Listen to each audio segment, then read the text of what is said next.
l'électrocinétique. Les formules de Youri tombent dans le puits. Alors, l'électrocinétique, on est parti. Donc, on a des volts, on a des ohms, on a des puissances. Il va falloir utiliser Youri tombe dans le puits, il n'y a pas le choix.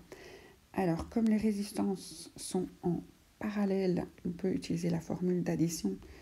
Donc, si j'appelle ici la R1 et la R2, la formule d'addition, c'est 1 sur R plus 1 sur R. Et donc, 1 sur 1 plus 1 sur 1, ça me fait 2. Mais attention que R1, 2 est l'inverse. Donc, 0,5 ohm. Alors, si vous voulez prendre un raccourci, c'est vraiment deux résistances.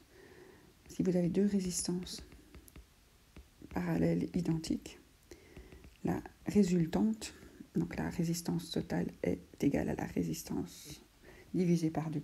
En fait, vous donnez deux chemins identiques, c'est comme si vous résistez 2 fois moins. Voilà, donc on a la résistance. Avec la résistance, qu'est-ce qu'on va pouvoir faire?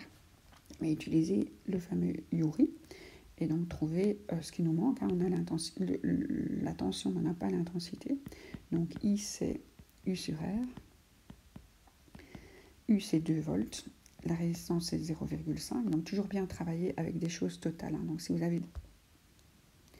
Toujours bien travailler avec des choses totales. Donc, si vous avez la tension du circuit, vous devez travailler avec la résistance du circuit. Et donc, vous aurez l'intensité dans le circuit. Et donc, ici, c'est 2 divisé par 1,5. C'est comme si on faisait x2. Donc, c'est 4 ampères. On nous demande de calculer la puissance. Et donc, ça, c'est la deuxième formule. C'est Youri qui est tombé dans le puits.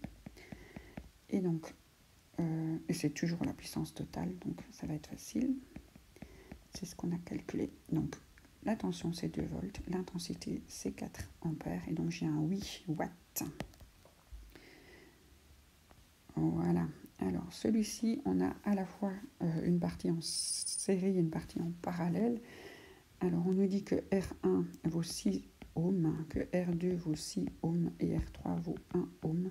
Donc ici, on a à nouveau des résistances en parallèle et identiques. Donc la résistance totale de ces deux-ci, c'est la moitié de chacune des résistances. Donc elle vaut 3 ohms. Donc 2 chemins à 6 ohms résistent comme un chemin à 3 ohms. C'est un peu logique. Si on veut la résistance totale, non plus 1, 2 ici, les deux c'est en parallèle, mais les 3. Donc la formule des résistances en série, donc c'est la première et la deuxième. Cette fois-ci, on les additionne simplement. Donc si dans un circuit, vous avez quelque chose qui résiste avec 3 ohms et un autre truc à côté qui résiste avec 1 ohm, tout le circuit résiste avec la somme des deux, qui est de 4 ohms. Donc on connaît le courant de 3 ampères, donc ça c'est de l'intensité. Faut vraiment se dire que ça c'est 3 petites autos qui passent dans le circuit. Et donc dans un circuit en série, c'est le même partout. Donc il y aura 3 ampères ici. Dans un circuit en parallèle, la somme des courants est égale à la somme des courants dans les deux fils. Donc il y a une partie des voitures qui vont passer au-dessus, une partie des voitures qui vont passer en dessous. Comme ils résistent de la même façon, ça va se répartir de manière équilibrée. Et on se retrouvera de nouveau avec toutes les autos qui reviennent sur la même autoroute. Donc la différence de potentiel, ça c'est la tension en volts, donc la force qui pousse les électrons. Et on nous la demande au bord de la résistance 2. Donc on nous demande la tension ici. Donc pour la tension, il faut aussi travailler de façon différente selon si c'est en série ou en parallèle. Donc si vous êtes en parallèle, la tension est la même partout.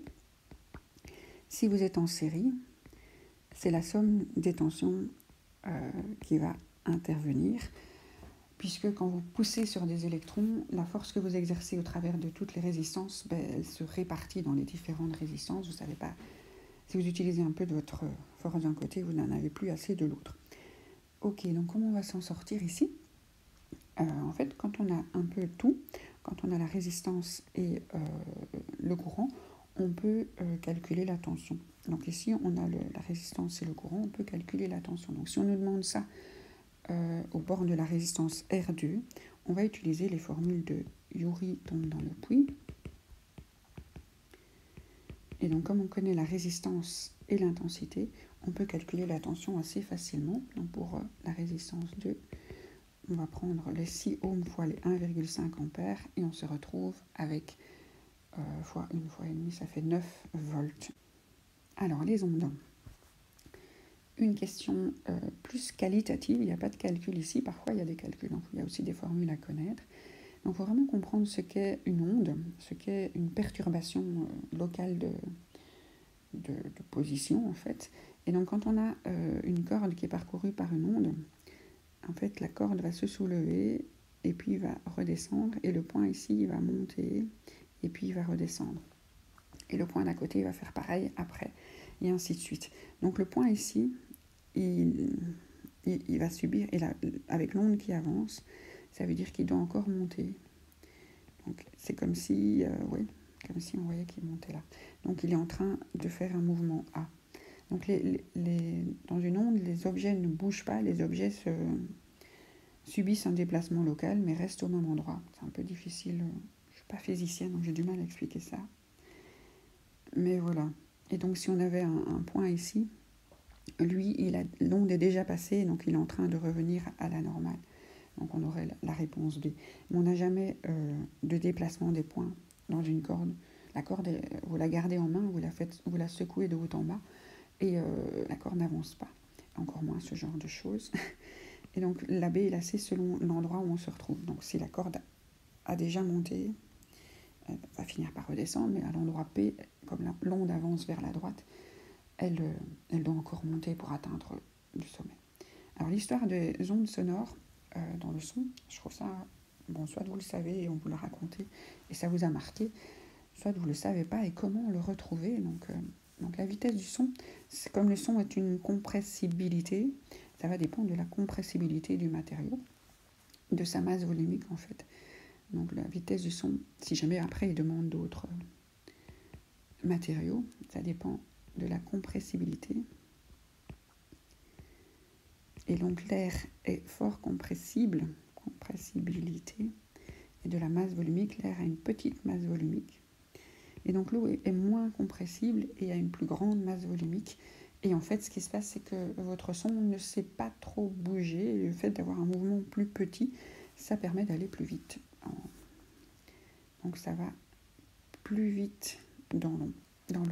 Alors la vitesse de propagation dépend peu de la fréquence et dépend peu de l'amplitude. Donc, et c'est vraiment impressionnant. Hein. Donc dans l'air, on est à 340 mètres par seconde et dans l'eau, on est 4 fois plus vite, 1500 mètres par seconde. Alors, la question 15, la dernière, porte sur le magnétisme. Donc, c'est une matière qui est apparue seulement depuis 2020. En fait, avant, il n'y a pas de question sur le magnétisme. Je crois qu'elle est au programme déjà depuis un moment. Mais ça peut surprendre. Alors, en utilisant le capteur magnétique d'un smartphone pour mesurer les champs magnétiques en un endroit donné, on observe ce qui est représenté ci-dessous. On entoure ensuite l'appareil par un fin film qui sera traversé par un courant dont le sens est donné par la flèche. Donc, un courant qui circule dans un fil génère un champ magnétique. Donc, en physique, il faut souvent utiliser sa main droite. Donc, si vous n'aviez qu'un fil droit, le champ magnétique généré par un seul fil, il faut vraiment mettre sa main autour du fil avec son pouce vers le haut. Si vous voulez des jolis dessins, vous allez sur les vidéos de Jonathan Dumas. Et le champ magnétique sort d'un côté et rentre de l'autre. Et si vous allez vers le bas, c'est l'inverse. Donc vous mettez votre pouce de la main droite vers le bas ici. Et vos doigts vous montrent que votre champ magnétique sort d'un côté et ressort de l'autre. Donc quand vous avez une spire, c'est le même principe, sauf qu'ici, vous utilisez vos doigts qui suivent le fil et votre pouce vous montrera le champ magnétique. Donc si je mets ma main qui entoure le smartphone comme le fil fait le tour, avec le courant qui suit mes doigts, je vois que mon pouce pointe vers le haut. Donc mon champ magnétique, il est vers le haut. Voilà, et le champ magnétique va toujours du nord vers le sud. Donc j'ai créé un champ magnétique, celui de la Terre, quand la boussole pointe le nord, donc une petite boussole va pointer du côté du nord quand elle va se placer face au pôle magnétique sud de la Terre.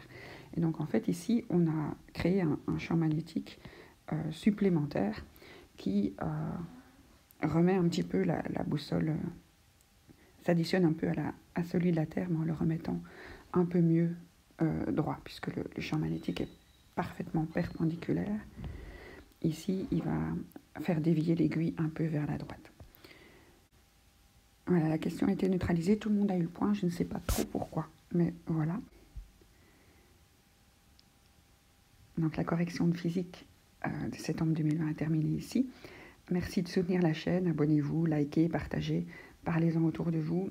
Et si vous voulez avoir accès à tous les docs écrits et me soutenir financièrement, regardez-le à propos de la chaîne.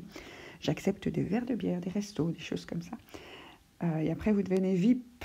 Être VIP, c'est faire partie du groupe Messenger, pouvoir me poser des questions en direct et voir un peu l'avancement du cours en live à Nivelles.